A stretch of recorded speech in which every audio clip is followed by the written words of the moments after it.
William Penn's life exemplifies the pursuit of religious liberty and the principles that would later shape the First Amendment of the United States Constitution. As a Quaker, Penn faced severe persecution in England, where the state imposed strict religious conformity. His vision for a new society in America, based on religious tolerance and personal freedoms, was radical for its time and became a crucial influence on American values.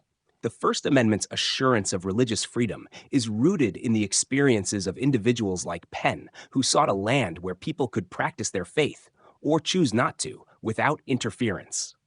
Penn's response to the oppression he faced in England inspired a broader understanding of freedom that would help shape American ideals of liberty and justice. In England, Penn and other dissenters faced punishment for their beliefs, as Anglicanism was the established state religion. As a Quaker, Penn was often arrested for preaching, refusing to conform to state-sponsored religious practices. The most notable instance was his 1670 trial, where he defended his right to speak freely about his faith in public.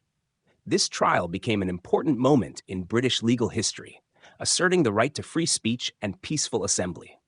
Penn's experience in England revealed the dangers of religious persecution and state-enforced orthodoxy, demonstrating how suppression of belief could deny individuals their most basic rights.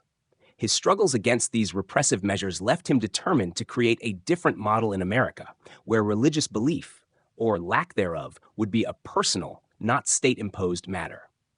When he founded Pennsylvania, Penn put his ideals into practice, establishing a colony that was a sanctuary for religious freedom.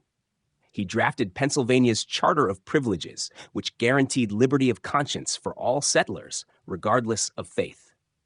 Unlike in England, where religious conformity was demanded, Penn's Pennsylvania allowed diverse religious groups to coexist peacefully, embodying the principle of freedom from governmental interference in religious matters. This approach was groundbreaking and served as a living example of how society could thrive without state-imposed religious control. By fostering this environment, Penn demonstrated that religious freedom meant both the right to practice one's faith freely and the right to live without fear of religious coercion from the state. Penn's experiences illustrate how the First Amendment provides both freedom of religion and freedom from religion. In England, the absence of religious freedom led to persecution and legal battles, pushing Penn to seek a place where such oppression would not exist. His actions in Pennsylvania, in contrast, set the stage for a society built on tolerance and individual rights, where religion was a private matter. The First Amendment enshrines this dual freedom, the right to worship as one chooses and the right to be free from forced religious conformity. Through Penn's influence, the First Amendment became a safeguard for individual liberty, ensuring that Americans would enjoy both the freedom to believe and the freedom not to believe.